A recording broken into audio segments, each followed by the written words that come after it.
Welcome to the Deep Dive.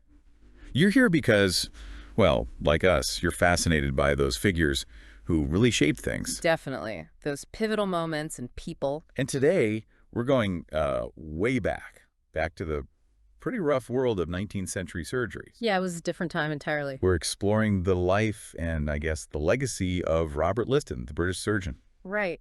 And our main source here, it's primarily his Wikipedia page. It gives a surprisingly comprehensive look, actually. It does. So our mission really isn't just to repeat the wild stories you sometimes hear about him. Though some of those are quite something. Oh, absolutely. Mm-hmm. But we want to understand what actually made him such a significant figure in medical history.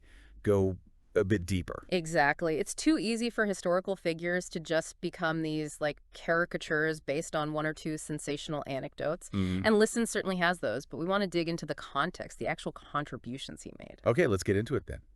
Robert Liston, born in Scotland, 1794. Right. And his background is pretty interesting. His father was a clergyman, but also an inventor. An inventor? Okay. Yeah. And his grandfather was quite high up in the Church of Scotland, moderator of the General Assembly. So, a family with some intellectual weight. Seems like it. Yeah. Suggests he was kind of set up for, well, a life involving sharp thinking from the get-go. It does lay a certain foundation, doesn't it? He started at Edinburgh Medical School pretty young, 1808. Wow, okay. And by 1810, he was already assisting his tutor, Dr. John Barclay. Then later, 1816, he pops down to London for a year. Ah, to train with William Blizzard, another big name. Exactly. So he's getting this, exposure to different medical hubs, different ways of thinking pretty early on. That must have been valuable. And he wasn't just learning, he was teaching too, wasn't he? Back in Edinburgh, teaching anatomy with James Syme. Yeah, and Syme becomes a significant figure later, which is interesting. Liston even lived on Princess Street for a bit. Nice house, apparently. View of the castle. Gives you a sense of him making his mark, establishing himself. But it wasn't all smooth sailing in Edinburgh, though. That's kind of revealing. Oh. What happened there? Well, he was a house surgeon at the Royal Infirmary, but he clashed with another doctor, George Bell. Got him dismissed, actually. Really? Dismiss. Yeah, though he was later reinstated. But those early clashes, they maybe give us a hint about his personality? A bit abrasive, perhaps? Something we'll probably come back to. Yeah, but he did climb the ladder there eventually, became an operating surgeon in 1828. So Edinburgh was important, Good. but it wasn't the final stop. He applied for a professorship. And got passed over. Ah, For Syme, who was younger, ouch. That must have stung. Is that what pushed him to London? seems like it was the catalyst, yeah. He relocates, spends his last 7 years in Mayfair, in a house that's now got one of those blue plaques, historically significant. Right. And he became a fellow of the Royal Society in 1841, too. That's a big deal. Shows a standing. Absolutely. Moving to London definitely put him on a bigger stage.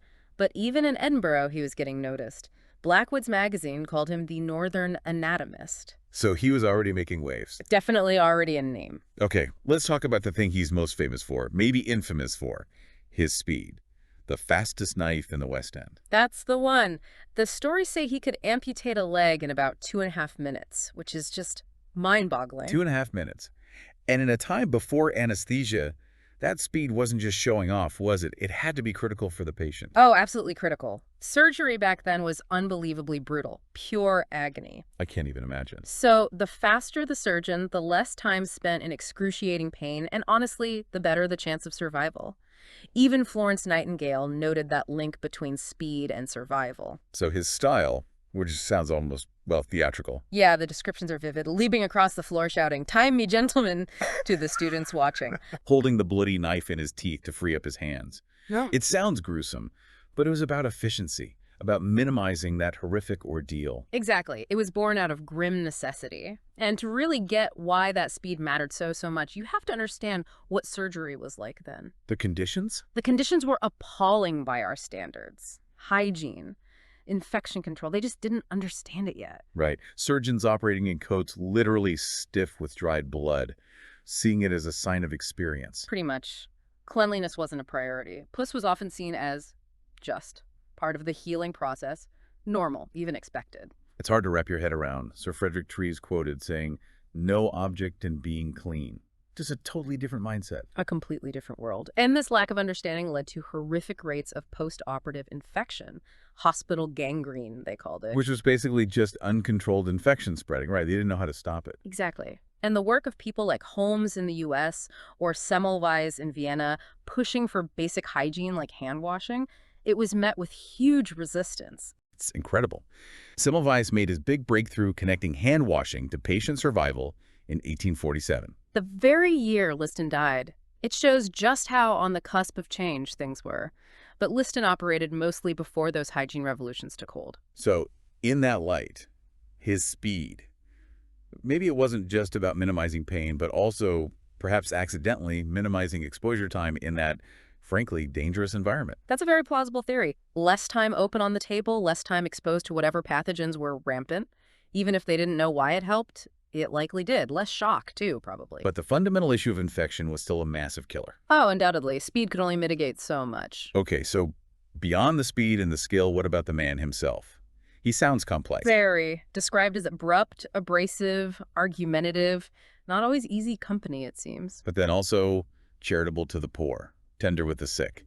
That feels like a contradiction. It does, doesn't it? Suggests maybe a man with very strong convictions, perhaps little patience for perceived incompetence. Maybe that explains why some colleagues in Edinburgh weren't fans, especially if he was successfully treating patients they'd given up on. Could well be.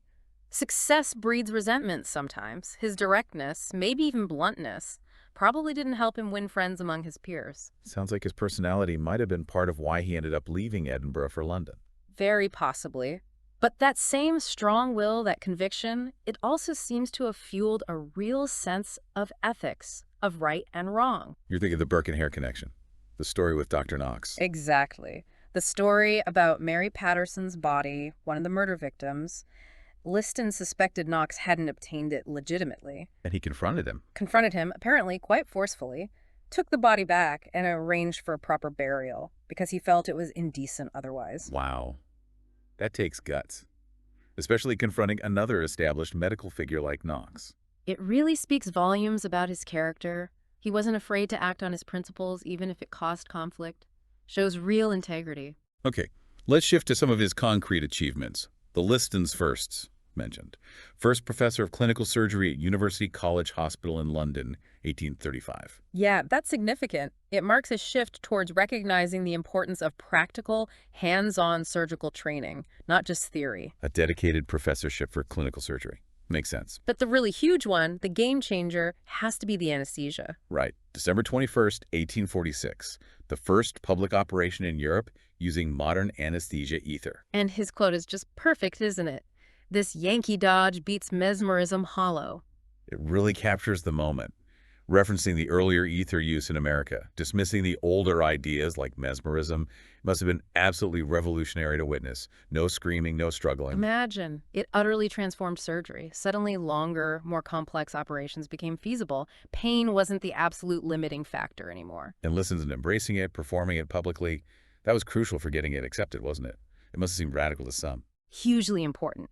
His reputation gave it weight. And think about the impact on his students. Ah, yes. James Simpson. Who went on to pioneer chloroform. And Joseph Lister. The father of antiseptic surgery. Both were Liston students. They saw that ether demonstration.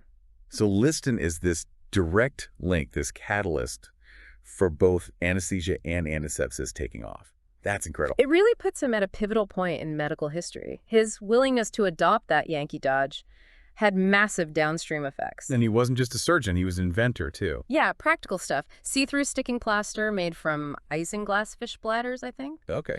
Bulldog forceps, the kind that clamp arteries, apparently still recognizable.